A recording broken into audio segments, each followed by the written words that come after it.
اور میں آپ سے گزارش کروں کہ پوری توجہ رکھیں، اور مجھے حافظ معشوق صاحب نے میرے نام جو مضمون الاٹ کیا ہوا ہے معمولات اہل سنت، کہ اہل سنت و جماعت کے معمولات کیا ہیں۔ اب معمول، اب یہ اس میں مفعول ہے، اگر میں ادھر چلا جاؤں تو وہ کافی ضرورت بھی نہیں ہے، کیونکہ اتنی بات کروں گا کہ لوگ سمجھ پائیں اور سمجھ جائیں۔ تو معمولات اہل سنت کیا ہیں؟ یعنی اہل سنت و جماعت، ہماری جو اہل سنت و جماعت، یہ اہل سنت کیا ہیں؟ میرے آقا کریم علیہ السلام ارشاد فرماتے علیکم بسنتی و سنت الخلفاء الراشدین، تمہارے اوپر میری سنت کا اپنانا لازم ہے، اور میرے جتنے بھی خلفائے راشدین ہیں، دوسرے لفظوں میں جناب صدیق اکبر ہیں، فاروق اعظم ہیں، عثمان غنی ہیں، مولا کائنات ہیں، حضرت امام حسن و حسین ہیں، حضرت امیر معاویہ ہیں، یہ خلفائے راشدین ہیں۔ میرے آقا کریم علیہ السلام کے آقا فرماتے ہیں میری سنت کو بھی پکڑ لو، میرے صحابہ کی سنت کو بھی اپنا لو۔ سبحان اللہ۔ اور حضور کی سنت تو بات سمجھ میں آتی ہے، حضور کی سنت یہ بھی پکڑنی ہے اور اسے بھی بالکل اپنانا ہے، اور اس سنت کے اوپر سب سے پہلے عمل کیا صحابہ نے۔ کس نے عمل کیا؟ صحابہ نے۔ وہ صحابہ ہوئے 1,24,000 کم و بیش، تو صحابہ کی جماعت، یعنی جماعت صحابہ کی، سنت حضور کی، اور ان دونوں کو جو پکڑ لیتا ہے اسی کا نام سنی ہوتا ہے۔ اب معاملات اہل سنت کیا ہیں کہ سنی کچھ کام کرتے ہیں اور کرنا بھی چاہیے، امور خیر۔ اب وہ کیا ہیں؟ جیسے ہم میلاد مناتے ہیں، یہ معمول اہل سنت ہے۔ جمعرات کو ہم فاتحہ دیتے ہیں، یہ معمول اہل سنت ہے۔ چوتھا، 15واں، 40واں ہم کرتے ہیں، یہ معمول اہل سنت ہے۔ سالانہ ختم پڑھاتے ہیں، یہ معمول اہل سنت ہے۔ تو یہ جتنے بھی معمولات اہل سنت ہے، کیونکہ مجھے معتقد پہ تو نہیں بولنا ہے، معمولات کے اوپر بولنا ہے، یہ سارے کے سارے معمولات اہل سنت ہیں۔ ہم لوگ 11ویں شریف دیتے ہیں، یہ بھی معمول اہل سنت۔ اب یہ سارے کے سارے کام ہم کرتے ہیں، تو اب اس کی ترجمانی کرنے کا حق بھی ہمیں ہے۔ جی جی، اس کا ترجمانی کرنے کا حق بھی، بولو اس کا ترجمانی کرنے کا حق بھی۔ کوئی آئے اور ہم سے پوچھے یہ آپ کیوں کرتے ہیں تو ہم بتاتے ہیں۔ اب جو لوگ یہ کام کرتے ہی نہیں تو ان کو ان کے خلاف بولنا بھی نہیں چاہیے، ان کے تعلق سے بات بھی نہیں کرنی چاہیے، کیونکہ جب وہ کرتے ہی نہیں، جب اس فیلڈ سے، اس کام سے ان کا تعلق ہی کوئی نہیں ہے، تو پھر وہ ان کو اس کے تعلق سے بات بھی نہیں کرنی چاہیے۔ اس سے انتشار ہوتا ہے، اس سے اختلاف ہوتا ہے۔ اب دیکھیے کہ ہم یہاں پہ ختم پڑھائیں، ایک آدمی جب اس محفل کے خلاف بولے گا، ایمانداری سے بتائیے کہ حالات خراب کرنے کی اور انتشار پھیلانے والے کی ذمہ داری کس کی ہے؟ بولو بولو، کس کی ہے؟ جو اس کے خلاف بولتا ہے۔ اب صاف ظاہر ہے کہ جب علم غیب کے خلاف کوئی بولے گا، حاضر و ناظر کے خلاف کوئی بولے گا، عقیدہ حیات النبی کے خلاف کوئی بولے گا، چوتھے 15ویں 40ویں کے خلاف اگر کوئی بولے گا، 11ویں 12ویں کے خلاف اگر کوئی بولے گا، جلسہ میلاد کے خلاف بھی اگر کوئی بولے گا، تو پھر ہم نے پڑھا ہی اسی لیے ہے، منہ توڑ جواب دیا جائے گا، کمر توڑ جواب دیا جائے گا۔ سبحان اللہ۔ میں اس لیے کہہ رہا ہوں، یہ عرض کر رہا ہوں میں، اب اس کا بہترین طریقہ یہ ہے تم بولنا بند کرو، اور اس کے بعد پھر اس کا صاف ظاہر ہے کوئی بھی عمل ہوگا تو رد عمل تو ہونا ہی ہونا ہے، اور یہ ہمارے اوپر لازم بھی ہے۔ لازم کیوں ہے؟ میرے آقا کریم علیہ السلام ارشاد فرماتے ہیں الساکت عن الحق شیطان اخرس۔ اللہ تعالیٰ جب کسی کو علم عطا فرماتا ہے، کسی کو فقیہ بنا دیتا ہے، کسی کو اللہ تعالیٰ کتاب و سنت کا علم دیتا ہے، پھر اگر وہ حق بات نہ کہے، سچ بات نہ کہے، سچی بات نہ کہے، صحیح بات نہ کہے، تو وہ عالم و فاضل نہیں۔ آقا فرماتے ہیں شیطان اخرس، وہ تو گونگا شیطان ہے۔ اللہ، اس وجہ سے واضح طور پہ بات نہیں، آپ ترتیب بار بات سنیں۔ اور میں تھوڑی سی حضرت زیادہ تو نہیں لیکن تھوڑی سی علمی بات کرنا چاہتا ہوں، لیکن آپ کی توجہ کی درخواست ہے میرے کہ پوری توجہ آپ رکھیں گے۔ شریعت مطہرہ کی جو احکام شرع کی 11 قسمیں ہیں۔ کتنی قسمیں ہیں؟ 11۔ زور سے کتنی قسمیں ہیں؟ 11 قسمیں ہیں احکام شرع کی۔ یہ کہاں 11ویں سے باقی ہے؟ احکام شرع کی 11 قسمیں ہیں۔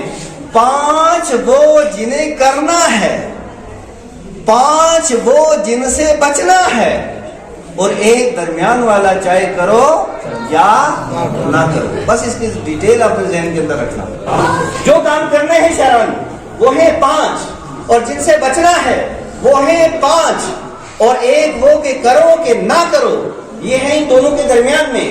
اب یہ 11 قسمیں پہلے آپ نے ذہن میں رکھے پھر میں آگے آتا ہوں. سب سے پہلی چیز ہے جسے کرنا ضروری, سب سے پہلی چیز ہے فرض, نمبر 2 واجب, نمبر 3 سنت مؤکدہ, نمبر 4 سنت غیر مؤکدہ اور نمبر 5 مستحب. کتنی چیزیں ہو گئی جنہیں 5. فرض کسے کہتے ہیں؟ جو قطعی الدلالہ اور قطعی الثبوت ہو. اب یہ بات آپ سمجھے گے نہیں, نہایت آسان لفظوں میں کہوں فرض کسے کہتے ہیں تو آسان لفظوں میں یہ ہے کہ جو دلیل قطعی سے ثابت ہو. مشکل ہو گیا. دوسرا اور آسان لفظوں میں جو واضح حدیث سے یا قرآن کی آیت سے ثابت ہو, صحیح حدیث سے یا قرآن کی آیت سے ثابت ہو اسے فرض کہتے ہیں. اب وہ فرض ہو گیا. پھر دوسرا جو دلیل ضمنی یعنی جو اتنی مضبوط دلیل نہ ہو, تھوڑا سا فرق ہو, اسے واجب کہتے ہیں. سرکار علیہ السلام نے ہمیشہ جس کام کو کیا اسے سنت مؤکدہ کہتے ہیں. کبھی کیا کبھی چھوڑ دیا اسے سنت غیر مؤکدہ کہتے ہیں. اور شریعت نے جسے پسند کیا اسے مستحب کہتے ہیں. شریعت جسے پسند کرے اسے کیا کہتے ہیں؟ زور سے اسے کیا کہتے ہیں؟ مستحب. یعنی فرض کے بعد دوسرا درجہ واجب کا, تیسرا درجہ سنت مؤکدہ کا, چوتھا درجہ سنت غیر مؤکدہ کا, 5واں درجہ ہے مستحب. 5واں درجہ کیا ہے؟ مستحب. اور مستحب کا معنی ہے کرو گے ثواب ملے گا, نہیں کرو گے گناہ کوئی نہیں. کرو گے جون سے کرو گے ثواب ملے گا, نہیں کرو گے گناہ کوئی نہیں. اب جو فرض ہے کرنا ہی کرنا ہے, واجب ہے کرنا ہی کرنا ہے, سنت مؤکدہ ہے کرنا ہی کرنا ہے, سنت غیر مؤکدہ ہے وہ بھی کرنا ہے. لیکن جو 5واں درجہ مستحب کا ہے, کرو گے ثواب ملے گا, نہیں کرو گے گناہ کوئی نہیں, یہ مستحب کا معنی ہے. اتباع میں آ گئی. اب ان 5 کے مقابلے میں 5 اور ہیں. فرض کے مقابلے میں حرام ہے. فرض کرنا ضروری, حرام سے بچنا ضروری. ٹھیک ہے. اور اس کے بعد واجب کے مقابلے میں مکروہ تحریمی ہے. واجب کرنا ضروری اور مکروہ تحریمی سے بچنا ضروری. اور اس کے بعد سنت مؤکدہ کے مقابلے میں اسات ہے. سنت مؤکدہ کرنا ضروری, اسات سے بچنا ضروری ہے. اور سنت غیر مؤکدہ کے مقابلے میں خلاف اولا ہے کہ جس طریقے سے یہ کرنا ضروری اس سے بچنا ضروری ہے. اور اسی طریقے سے ان 5 کے درمیان میں آتا ہے مباح. مباح کا کیا مطلب ہے؟ کر لو تب چلے گا, نہ کرو تب چلے گا. بات سمجھ میں آ گئی. سنت اور یہ جتنی چیزیں میں نے بتائی آپ نے ذہن میں رکھیں, اور رکھنے کے بعد آپ میری اگلی بات سنیں. ہم جتنے یہ کام کرتے ہیں, میلاد شریف کرتے ہیں, 11ویں شریف کرتے ہیں, چوتھا 15واں اور 40واں کرتے ہیں, اسی طریقے سے جنازے کے بعد ہم دعا کرتے ہیں, قبر کے اوپر اذان پڑھتے ہیں, یہ جتنی چیزیں ہیں فرض نہیں. فرض جو سے فرض نہیں, واجب نہیں, سنت مؤکدہ نہیں, سنت غیر مؤکدہ نہیں. ان کا 5واں درجہ ہے یہ مستحب ہے. کیا ہے؟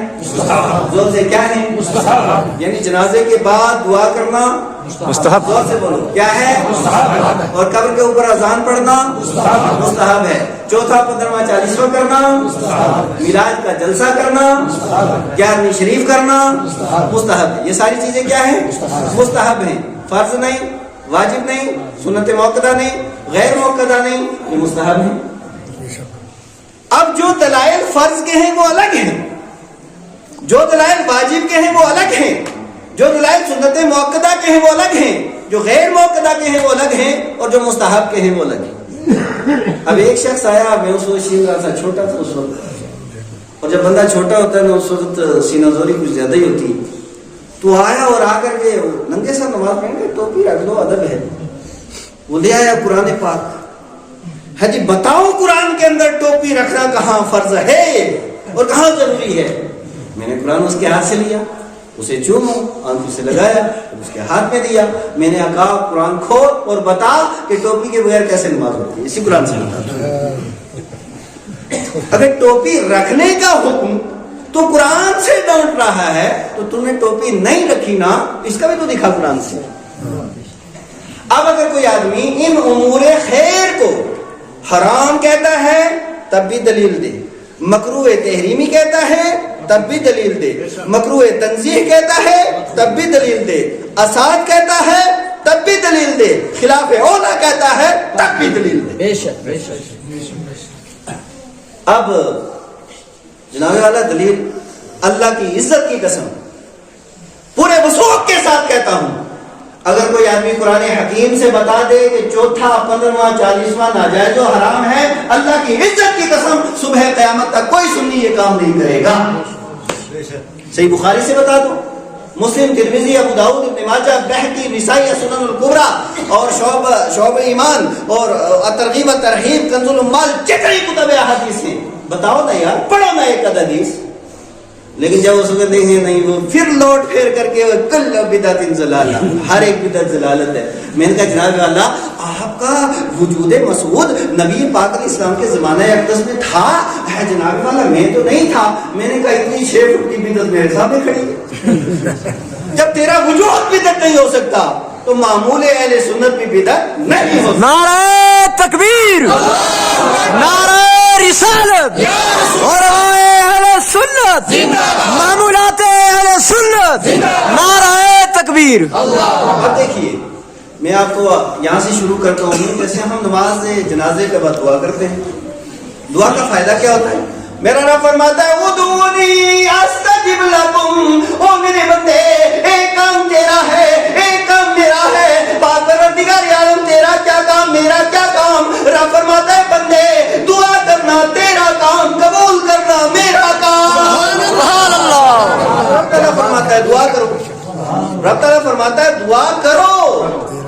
اچھا اللہ نے فرمایا دعا کرو، اب میرا چیلنج آگے سنیے، قرآن حکیم اور قرآن حکیم کی جتنی تفاسیر ہیں، ساری تفاسیر اور جتنی کتب احادیث ہیں ان سب کے اندر کہیں بھی کوئی ایک حدیث، کوئی ایک مفسر کا قول، کسی محدث کا قول، صحابہ و تابعین کا ایک قول نہیں بتا سکتا ہے کہ کسی نے بھی منع کیا ہو کہ جناب والا دعا صبح کرنا، شام کو نہیں کرنا، دوپہر کو کرنا اور رات کو نہیں کرنا، جنازے سے پہلے کرنا اور جنازے کے بعد نہیں کرنا، کہیں منع نہیں کیا۔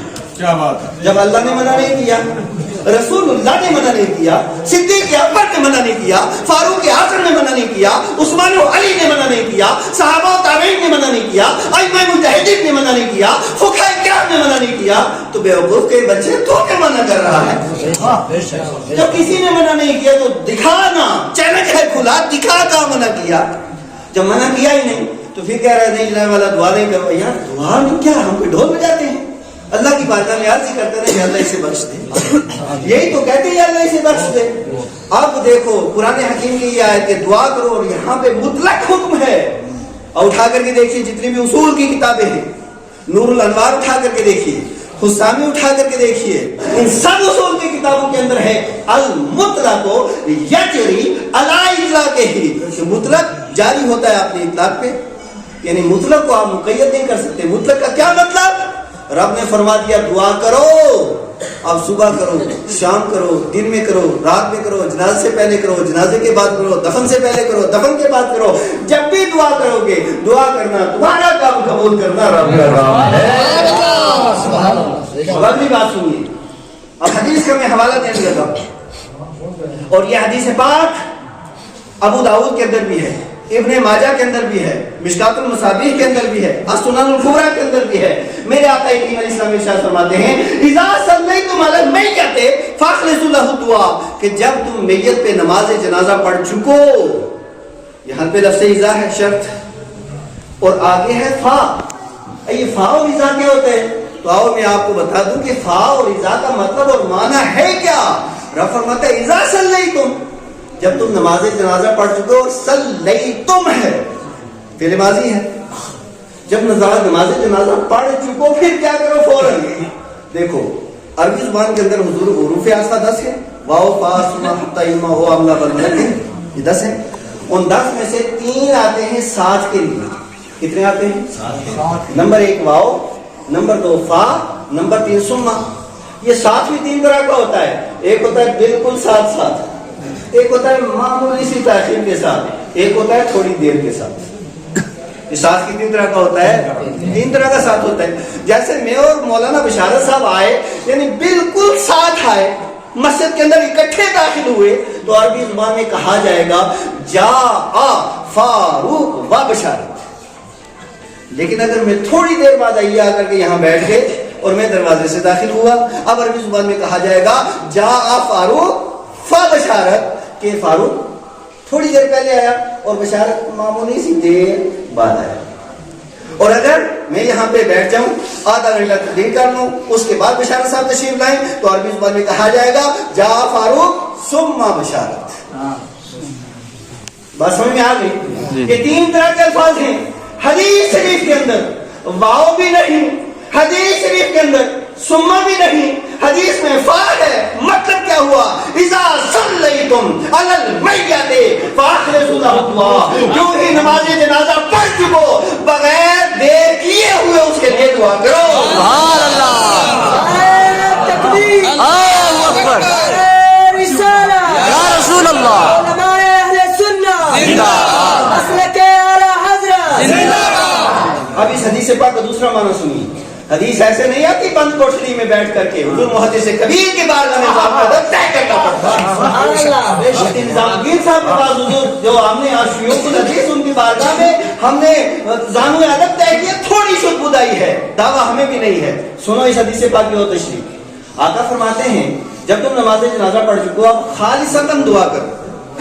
فاخلصوا خالصتاً میت کے لیے دعا کرو. کس کے لیے دعا کرو؟ خالصتاً. کس کے لیے؟ میت کے لیے. آپ کہہ رہے ہیں جناب والا حدیث کا مطلب ہے کہ وہ دعا جو نماز جنازہ کے اندر ہو گئی وہ مراد ہے. ہم نے کہا جو اندر ہوئی نا وہ خالصتاً اس کے لیے نہیں ہوئی. جو اندر ہوئی وہ خالصتاً اس کے لیے, بولو بولو, خالصتاً اس کے لیے. اللہ مغفر لحینا, اے اللہ مغفرت فرما کس کی؟ ہمیں جو زندہ ہے, ومیتنا, اور جو ہم میں سے جتنے مردے ان سب کے لیے, شاہدنا, جو یہاں پہ حاضر ہیں مولا ان کی مغفرت فرما, وغائبنا, جو یہاں پہ موجود ہیں یا اللہ ان کی بھی مغفرت فرما. یہاں جو دعا ہو رہی ہے وہ زندے کے لیے بھی, مردے کے لیے بھی, حاضر کے لیے بھی, غائب کے لیے بھی, مرد کے لیے بھی, عورت کے لیے بھی, سب کے لیے نماز جنازہ کے اندر دعا ہو رہی ہے. لیکن نماز جنازہ کے بعد آقا نے فرمایا خالصتاً اس کے لیے دعا کرو. اس وقت کہا جاتا ہے یا اللہ اس کو تم مغفرت فرما. سبحان اللہ, اب خالصتاً اس کے لیے دعا ہوتی ہے. خالصتاً باقی سب کے لیے ضمناً ہوتی ہے, لیکن خالصتاً نماز جنازہ کے بعد دعا اس کے لیے کی جاتی ہے. تو آپ جب حدیث کے اندر بھی موجود ہے اور قرآن کے اندر مطلقاً جب حکم ہے, قرآن کے اندر جب مطلقاً حکم ہے, حدیث کے اندر بھی نماز جنازہ کے بعد فوراً دعا کرو. اور پھر میرا چیلنج ہے قرآن میں, حدیث کی ساری کتابوں میں, فقہ کی ساری کتابوں کے اندر کہیں بھی اس کی ممانعت نہیں ہے. تو جب اللہ رسول نے منع نہیں کیا تو کیوں لوگوں کو امور خیر سے منع کر کے بلا وجہ جہنم کا ٹکٹ بانٹتا بھی ہے اور جاتا بھی ہے. اب دوسری بات سنیے, ہم جو چوتھا کرتے ہیں, 15واں کرتے ہیں, 40واں کرتے ہیں, سالانہ ختم پڑھاتے ہیں, یاد رکھیں کہ یہ سارے کے سارے کام فرض, بولو نہیں, فرض نہیں, واجب نہیں, سنت موقدہ نہیں, سنت غیر موقدہ نہیں, مستحب ہے. کیا ہے؟ مستحب. بولو کیا ہے؟ مستحب. کرو گے ثواب ملے گا, نہیں کرو گے کوئی گناہ نہیں. اب ہم ختم پڑھاتے ہیں جناب والا تیسرے دن, چوتھے دن, کہیں تیسرے دن, کہیں چوتھے دن ختم پڑھاتے ہیں. اب ختمات کے اندر کیا ہوتا ہے؟ قرآن حکیم کی تلاوت ہوتی ہے, اور یہ حدیث پاک ہدایت کی شرح عینی کے اندر موجود ہے.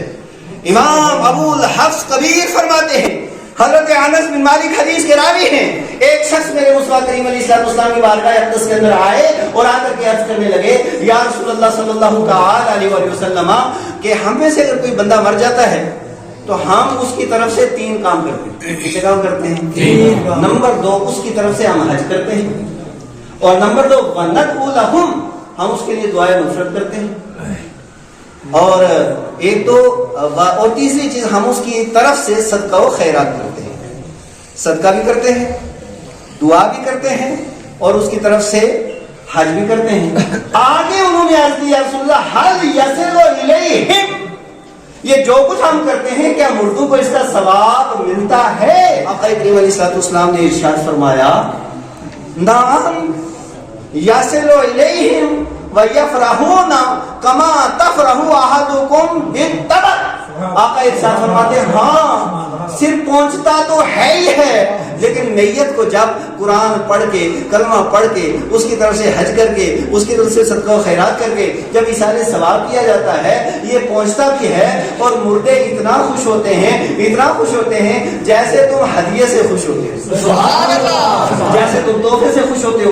اب تحفے سے آدمی کو کتنی خوشی ہوتی ہے. مثال کے طور پہ مولانا مدثر صاحب اب تیسری مرتبہ یہ چلے گئے عمرے کے لیے، اور میرے لیے وہاں سے کپڑوں کا سوٹ لے کر کے آئے. کپڑا تو بہت دور کی بات ہے، صرف وہاں سے 1 ریال کی کوئی چیز ہے، مسواک ہی لے آئے، آ کر کے مجھے دیں، آپ کو دیں.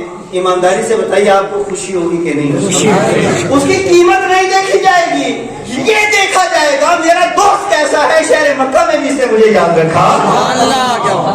اس لیے آپ نے فرمایا تہادو تہابو، تحفے دیا کرو محبت میں اضافہ ہو. سبحان اللہ. تحفہ دیا کرو محبت میں اضافہ ہوتا ہے. تو آقا ارشاد فرماتے ہیں جب ایصال ثواب کیا جاتا ہے تو مردے اتنے خوش ہوتے ہیں جیسے زندہ آدمی تحفے سے خوش ہوتا ہے. سبحان اللہ.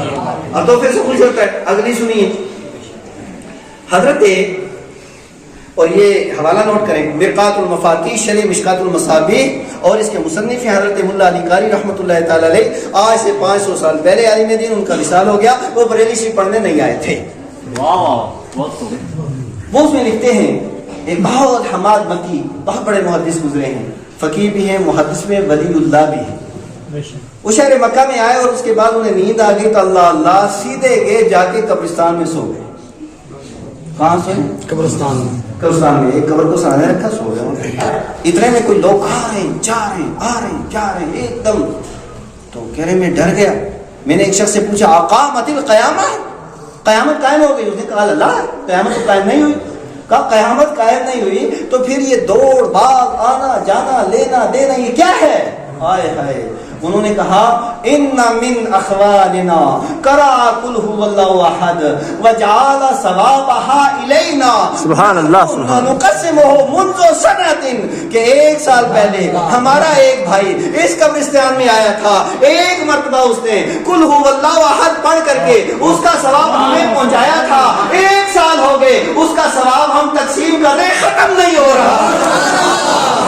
نعرہ تکبیر، نعرہ رسالت، ملات اہل سنت، خطیب اہل سنت. یہ قرآن حکیم کی ایک چھوٹی صورت ہے، ایک چھوٹی صورت ہے.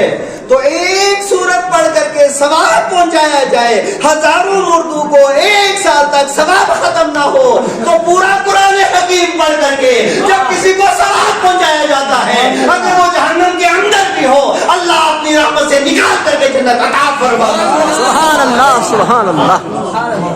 حضرت گرامی اب اگلی سنیے. اچھا مجھے ایمانداری سے بتائیے آپ کے ہاں یہاں الحمدللہ کوئی اگر دنیا سے چلا جائے، ہمارے گھروں میں جانا ہے تو ایسی سچائی ہے جس کو جھٹلایا نہیں جا سکتا. چوتھا کرتے ہیں نا، 15واں کرتے ہیں نا، 40واں کرتے ہیں نا. اچھا مجھے بتائیے کہ کس کس کے گھر میں چوتھے کے دن ڈھول بجایا جاتا ہے؟ ڈھول بجایا جاتا ہے، پانگڑا لگایا جاتا ہے، ڈانس کروایا جاتا ہے. ہوتا کیا ہے؟ بولو بولو کیا ہوتا ہے؟ قرآن پڑھا جاتا ہے، اور دوسرے نمبر کلمہ پڑھا جاتا ہے. کیا پڑھا جاتا ہے؟ یہ عجیب لوگ ہیں، کھاتے ہیں کلمے کے نام پہ، کھاتے ہیں قرآن کے نام پہ، بستر اٹھاتے ہیں کلمے کے نام پہ، اور مسلمانوں کو کلمہ پڑھنے سے منع کرتے ہیں، مسلمانوں کو قرآن پڑھنے سے منع کرتے ہیں.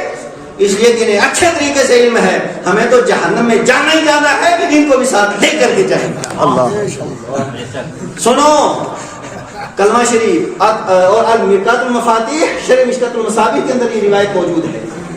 میرے آقا کریم علیہ الصلوۃ والسلام نے ارشاد فرمایا من کرا لا الہ الا اللہ 70,000 غفر اللہ لہ ومن قیل لہ غفر لہ ایضا، او کما قال علیہ الصلوۃ والسلام. آقا کریم علیہ السلام نے ارشاد فرمایا جو بندہ مومن 70,000 بار کلمہ شریف پڑھ لیتا ہے، اللہ اس کی مغفرت و بخشش فرما دیتا ہے۔ اللہ اس کی مغفرت و بخشش فرما دیتا ہے۔ اور آگے فرمایا بابا قیل لہو، وہ نہ پڑھ سکے لیکن اگر دوسرے لوگ پڑھ کر کے کسی کو ایصال ثواب کر دیں، پڑھ کے کسی کو ایصال ثواب کر دیں تو اس کی بھی اللہ مغفرت فرما دیتا ہے۔ یہ حدیث شریف، لیکن یہ سند کے اعتبار سے یہ حدیث ضعیف ہے۔ سند کے اعتبار سے یہ حدیث کیا تھی؟ ضعیف۔ حدیث کی 5 قسمیں ہیں، صحیح لذاتی، صحیح لغیری، حسن لذاتی، حسن لغیری، 5ویں قسمیں ضعیف۔ متعدد قسمیں ہیں لیکن کس اعتبار؟ سند کے اعتبار سے۔ اب صحیح حدیث اسے کہتے ہیں جس کا راوی عادل بھی ہو، تام الضبط بھی ہو، اور وہ روایت غیر معلق اور غیر شاذ ہو اور اس کی سند متصل ہو۔ اب اس میں اگر کوئی ایک صفت چھوٹ جائے تو اور پھر کسی دوسری سند کے ذریعے وہ کمی پوری ہو جائے تو صحیح لغیری ہوئی ہو، نہ پوری ہو حسن لذاتی، پھر حسن لغیری، پھر اسی طریقے سے ضعیف، جس میں کلن یا بعضن کوئی صفت یعنی راوی کے اندر اگر کوئی نقص ہو اس بنیاد پہ حدیث کو ضعیف کہا جاتا ہے۔ اب یہ حدیث پاک پڑھی محی الدین ابن عربی رحمہ اللہ نے، سید المکاشفین محی الدین ابن عربی، حضرت کئی جگہ میں چلن کر چکا ہوں، ان کی کتاب ہے فصوص الحکم۔ میں نے کہا غیر مقلدین کو آؤ ہمارے سامنے اس کا ایک صفحہ پڑھ دو، پھر کئی سال ہو چکے اب تک یہ چیلنج قبول نہیں۔ فصوص الحکم ان کی کتاب ہے اور بہت سی کتابیں ہیں سید المکاشفین۔ وہ کہہ رہے ہیں میں نے یہ حدیث پاک پڑھی لیکن وہ اتنے بڑے صوفی بھی تھے اور عقیدہ یہ جو ہے نا نظریہ وحدت الوجود، تو یہ بھی انہیں کا ہے، شیخ اکبر انہیں کہا جاتا ہے۔ تو شیخ اکبر کہتے ہیں کہ میں نے جب یہ حدیث پاک پڑھی، حدیث پاک ضعیف تھی لیکن ہے تو حضور کی حدیث، اس لیے عمل کیا اور میں نے 70,000 بار کلمہ پڑھ لیا۔ فرما رہے ہیں کہ کلمہ شریف میں نے پڑھ لیا، ایک محفل میں بیٹھا ہوا تھا، وہاں چھوٹا سا بچہ رونے لگا، بیٹا روتا کیوں ہے؟ کہا میری والدہ کو جہنم کے اندر عذاب ہو رہا ہے، میں نہ رہوں تو کون روئے گا؟ سید المکاشفین فرماتے ہیں میں نے اللہ کی بارگاہ میں عرض کی مولا یہ 70,000 بار جو کلمہ میں نے پڑھا تھا اس کا ثواب اس کی والدہ کو عطا فرما دے۔ فرماتے ہیں کہ جیسے یہ میں نے کہا وہ لڑکا ہنسنے لگا، کہا بیٹا ہنستا کیوں ہے؟ کہا اللہ تعالیٰ نے جہنم سے نکال کر کے جنت کا محل عطا فرما دیا۔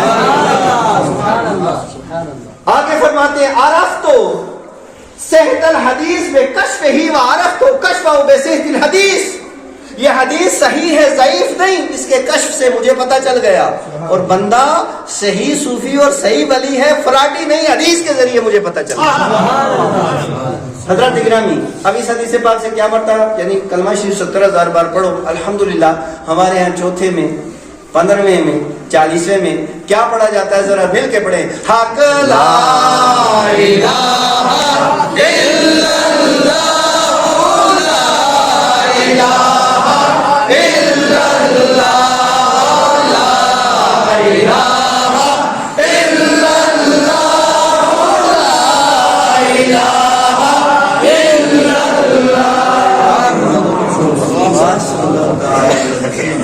جب اس کلمے کی ضرب لگتی ہے نا بندہ اندر سے بھی پاک ہوتا ہے، اس کا گھر بھی پاک ہوتا ہے۔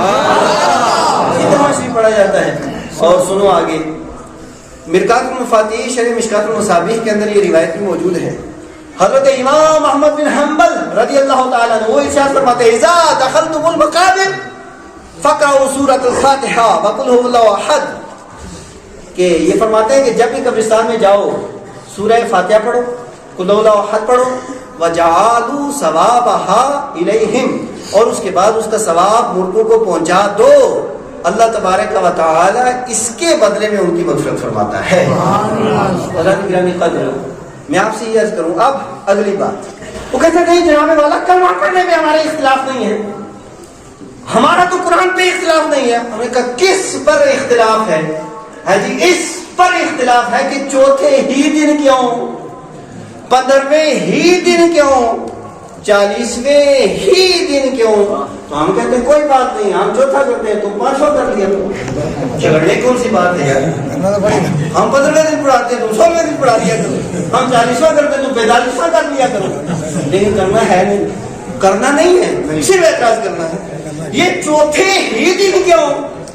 تو ہم کہہ رہے کس دن کریں؟ اگر تیسرے دن تو وہاں بھی اعتراض یہی ہو سکتا ہے، تیسرے دن ہی کیوں؟ پہلے دن کریں تو پھر کہو گے پہلے ہی دن کیوں؟ 5ویں دن کریں تو پھر یہی کہو 5ویں ہی دن کیوں؟ تو مقصد تمہارا یہ ہے کہ صرف ان لوگوں کو ڈسٹرب کرنا، کیونکہ تمہاری ڈیوٹی ہے. ڈیوٹی کیا ہے؟ میرے رب ارشاد فرماتا ہے یوسوسو فی صدور الناس من الجنۃ والناس. ارشاد فرماتے ہیں شیطان دو طرح کے ہوتے ہیں، دونوں شیطانوں سے اللہ کی پناہ چاہنی چاہیے. ایک وہ شیطان جو نظر آتا ہے، ایک وہ شیطان جو نظر نہیں آتا.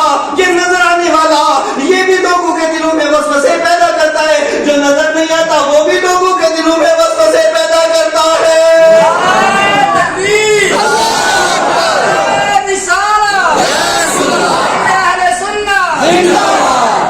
ہمارا کام منانا نہیں ہے، صرف وسوسہ پیدا کرنا ہے.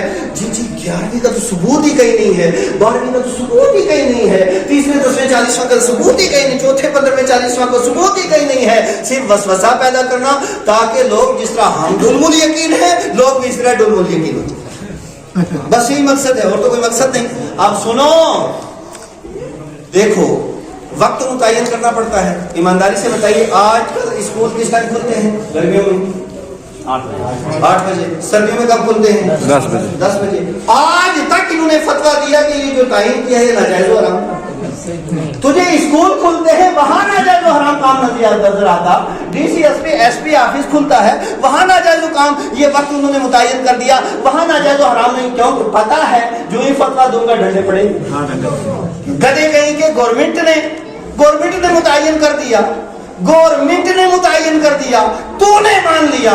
اولیاء کرام نے متعین کر دیا، اب تک نہیں مان رہا. کیا بات ہے. یہ تعین اب کیوں تعین ہوئی ہے سنیے. اس لیے کہ بغیر اس کو کہتے ہیں تعین. اس کو کیا کہتے ہیں؟ زور سے کیا کہتے ہیں؟ اور زور سے کیا کہتے ہیں؟ میں آپ کو رٹوا رہا ہوں تقریر. اس کو کہتے ہیں جو ہم چوتھا کرتے ہیں 15واں 40واں کرتے ہیں، اس کو کہتے ہیں تعین وقت متعین کرنا. اب یہ تعین دو طرح کی ہوتی ہے. ایک ہوتی ہے تعین شرعی اور دوسری ہوتی ہے تعین عرفی. یہ تعین شرعی کیا ہے اور تعین عرفی کیا ہے؟ تو حج جو ہے نا یہ محرم کے مہینے میں ہوتا ہے. کیا خیال ہے؟ نہیں. حج کس مہینے میں ہوتا ہے؟ ذی الحجہ. کس مہینے میں ہوتا ہے؟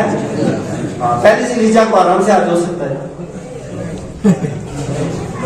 10 اب اور اسی طریقے سے ماشاءاللہ روزے تو ہم رجب میں رکھتے ہیں نا، اس مہینے میں رکھتے ہیں. میں اس لیے کہہ رہا ہوں تاکہ آپ کو دیکھو بات سمجھ میں آ رہی ہے کہ نہیں. روزے رکھتے ہیں رمضان میں، حج کرنا ہے ذی الحجہ کو اور وہ بھی 9 تاریخ کو. یہ وقت متعین کیا ہے رب نے. کس نے متعین کیا ہے؟ رب نے متعین کیا ہے. اس تعین کو تعین شرعی کہتے ہیں. کیا کہتے ہیں؟ اور ایک ہے تعین عرفی. تعین عرفی وہ ہے کہ اللہ رسول نے وقت متعین نہیں کیا، وہ مسلمانوں نے یا سماج نے متعین کیا. کس نے متعین کیا؟ سماج کی مثال میں نے دے دی، گورنمنٹ کی مثال دے دی، اور مسلمانوں نے متعین کیا. کیسے متعین کیا؟ دیکھو اگر آج کل ظہر کا وقت کب شروع ہوتا ہے؟ 12:45 پہ شروع ہوتا ہے. ختم کب ہوتا ہے؟ 5:10.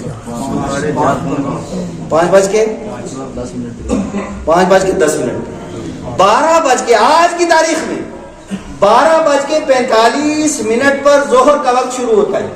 12:45 پہ آج کی تاریخ میں، جس تاریخ میں تقریر کر رہا ہوں، 12:45 پہ ظہر کی نماز کا وقت شروع ہوتا ہے اور 5:10 پہ ظہر کی نماز کا وقت ختم ہوتا ہے. اس کا کیا مطلب؟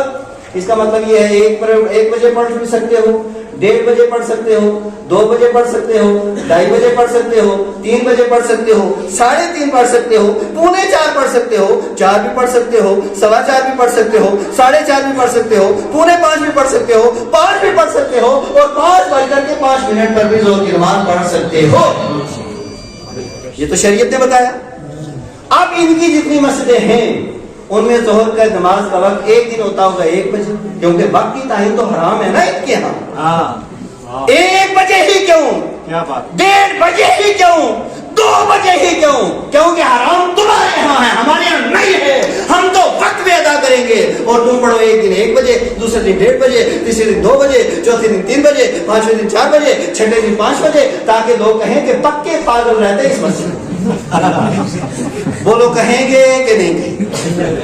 یہ وقت متعین کر دیا تم نے، ظہر کی نماز کا وقت اللہ نے متعین نہیں کیا، یہاں سے یہاں تک وقت دیا، جب چاہو پڑھو، اور تم نے 2 بجے کا وقت متعین کیا، کوئی بدعت نہیں ہوا، تو ہم نے چوتھے دن کا ختم کے لیے وقت متعین کیا، یہ کیسے بدعت ہو گیا؟ میرے یہاں بدعت نہیں ہوتی، میرے یہاں بدعت ہو جاتی۔ حضرت گرامی قدر، یہ جتنے امور خیر ہیں، چوتھا ہو، 15واں ہو، 40واں ہو، یہ ساری چیزیں مستحب ہیں، امور خیر ہیں۔ اسی طریقے سے 11ویں شریف ہے۔ اب 11ویں شریف بنیادی طور پہ ہے کیا؟ تو یہ صدقہ نافلہ ہے۔ کیا ہے؟ صدقہ نافلہ ہے۔ اور اللہ کے پیارے محبوب علیہ السلام کی بارگاہ ہے، 10 کے اندر ایک شخص آیا کہ عرض کرنے لگا، یا رسول اللہ، سب سے افضل، سب سے اعلیٰ، سب سے اچھا کام کیا ہے؟ میرے مصطفیٰ نے ارشاد فرمایا، اطعام الطعام، لوگوں کو کھانا کھلانا، لوگوں کو کھانا کھلانا۔ الحمدللہ سنی کبھی چوتھے کے بہانے، کبھی 15ویں کے بہانے، کبھی 40ویں کے بہانے، کبھی 11ویں کے بہانے، کبھی 12ویں کے بہانے، کبھی بڑی رات کے بہانے لوگوں کو کھانا کھلا کر کے اس حدیث پہ عمل کر رہے ہیں۔ آپ کبھی کانفرنس کے بہانے، کبھی میلاد کے بہانے، الحمدللہ یار یہ آپ کا اپنا مقدر ہوتا ہے۔ اور ہمارے یہاں الحمدللہ کبھی یہ جلسوں کے اندر کبھی بریانی چل جاتی ہے، کبھی پلاؤ چل جاتا ہے، کبھی حلوہ چل جاتا ہے، اور یہ کہیں نہیں جناب والا جب تم کھاؤ گے تو ہم بھی کھائیں گے، میں تم کیا کھاؤ گے؟ ٹھکانا کروا جائے ہے۔ میں کہ مقدر کی بات ہے، یہ کچھ اللہ نے ہمیں دے دیا تو اللہ نے تمہیں دے دیا، ان کی کتابوں میں لکھا ہوا ہے نا۔ بے شک بے شک۔ تو میں آپ سے یہ عرض کروں، میں آپ سے یہ جتنے بھی معمولات اہل سنت ہیں، اچھا آپ سنیوں کی کمی کیا ہے؟ کمی کیا ہے؟ مجھے ایک بات بتائیں، اکثر میں تقریروں میں کہتا ہوں میرے جملہ رٹ کے جائیں، کمی کیا ہے؟ کچھ لوگ آتے ہیں دلائل لاکھ دینے۔ اچھا بھائی، دلیل دینا بھی ہر بندے کا کام نہیں۔ اگر مجھے کوئی یہاں پہ کھڑا کر دے کہ فاروق مصباحی صاحب کئی گھنٹے آپ تقریر کر لیتے ہیں، اس سال رمضان شریف میں آپ قرآن پاک سنائیں گے، تو میں کہتا ہوں یار میری اپنی مسجد میں حافظ نہیں صاحب قرآن سناتے ہیں، میں یہاں کہاں، کیونکہ میں حافظ نہیں ہوں۔ اچھا کوئی آدمی کہے جناب والا حافظ انیس صاحب سے کہ حرمت مصاحرت کا فتویٰ آپ سے لینا ہے، جو پورا پورا قرآن آپ کے سینے میں موجود ہے، تو یہ کہیں گے یار یہ میرا کام نہیں، فاروق مصباحی کے پاس جاؤ۔ بولو صحیح بات ہے؟ دیں گے فتویٰ؟ ہاں دے دیں گے۔ اب دیکھیے کہ حافظ مفتی کا کام نہیں کر سکتا، اور مفتی حافظ کا کام نہیں کر سکتا، وہ ڈپارٹمنٹ الگ ہے اور یہ ڈپارٹمنٹ الگ ہے۔ اچھا ہمارا ڈپارٹمنٹ کیا ہے؟ تقریر کرنا فاروق مصباحی کا کام ہے، فتویٰ دینا ہمارا کام ہے، قرآن سنانا یہ حافظ صاحب کا کام ہے، اور اسی طریقے سے یہ نظام چلانا الگ الگ سب لوگوں کا کام ہے۔ یہ تو ہمارا ڈپارٹمنٹ ہو گیا کہ یہ جو ایک ہماری لائن ہے اس کے اتنے شعبے ہیں، ہر ایک الگ الگ۔ آپ چلیے ہیلتھ میں، اور وہاں جو سرجن ہوگا وہ فزیشین کا کام نہیں کرے گا، جو فزیشین ہوگا وہ سرجن کا کام نہیں کرے گا، اور دونوں مل کے چپراسی کا کام نہیں کرے گا۔ تو اب ہر بندے کا الگ الگ کام ہے۔ اسی طریقے سے آپ چلے جائیں ایجوکیشن میں، وہاں بھی ہیڈ ماسٹر کا اپنا کام، ٹیچر کا اپنا کام، چپراسی کا اپنا کام، سب کا اپنا اپنا کام ہوتا ہے۔ کیوں ماسٹر صاحب؟ سب کا الگ الگ کام ہوتا ہے۔ مجھے آپ ایمانداری سے بتائیے کہ قرآن حکیم سنانا ڈاکٹر کا کام ہے؟ زور سے زور سے زور سے۔ ماسٹر کا کام ہے؟ پروفیسر کا نہیں ہے۔ کس کا ہے؟ بولو بولو کس کا ہے؟ حافظ قرآن کا۔ فتویٰ دینا، مسئلہ بتانا یہ ڈاکٹر کا کام ہے؟ نہیں ہے۔ ماسٹر کا کام ہے؟ نہیں ہے۔ مزدور کا کام ہے؟ نہیں ہے۔ مستری کا کام ہے؟ نہیں ہے۔ کس کا کام ہے؟ مفتی صاحب کا۔ بولو بولو کس کا کام ہے؟ مفتی صاحب۔ لیکن یہ ایسا نالائق ترین ٹبر ہے، یہ کبھی مفتی کے پاس نہیں جائیں گے دلیل دینے کے لیے۔ کوئی بیچارہ ماسٹر ہوگا، کوئی ڈاکٹر ہوگا، کوئی مستری ہوگا، کوئی مزدور ہوگا، اور اسو کی لیتری ہوگی، جا کے دتھے میں بیٹھ جائیں گے، دیکھو جی بخاری شریف میں یہ آیا ہے، تو ان کو گھاس کاٹنے دے بیچاروں کو۔ اچھا مساق کا مہینہ لوگ بیچارے مگ اٹھتے ہیں، جا کے بننے پہ کھڑا ہوئے، دیکھو جی مسلم شریف میں تو یہ آیا ہے، یار ان کو مگ اٹھنے دے بیچاروں کو، کیوں کو پریشان کر رہا ہے؟ تجھے اگر دلائل چاہیے نا تو فاروق مصباحی صاحب، فاروق مصباحی کے پاس آ جا، سید بشارت کے پاس آ جائے۔ اللہ کی عزت کی قسم ہر ایک معمول اہل سنت ہے، معتقد اہل سنت ہے۔ ہمارا جو مسلک و مذہب ہے یہ ہوا میں نہیں ہے، اس کی جڑیں ساتویں زمین پہ ہے، اس کی شاخیں ساتواں آسمان سے اوپر ہے۔ دلائل دینا ہمارا کام ہے، اور ہم ہر وقت تیار ہیں دلیل دینے کے لیے۔ لیکن یہ رانگ نمبر لگا لیتے ہیں. اور رانگ نمبر جب لگاؤ گے تو صاف ظاہر ہے اس کے بعد سنیوں کا جو ریئیکشن ہوتا ہے پھر ڈنڈا وہ پھر ہونا ہی ہونا ہے. اب دیکھو یار ایک گھر میں بیچارے کی موت ہو گئی, لوگ بیچارے کتنے پریشان, یہ فوراً جا کے پہنچا نہیں جناب میں والا فاتحہ نہیں پڑے گی, تو اب پھر جواب کیا ہوگا؟ اب صاف ظاہر ہے نا کہ ان لوگوں سے کیوں الجھا دوں.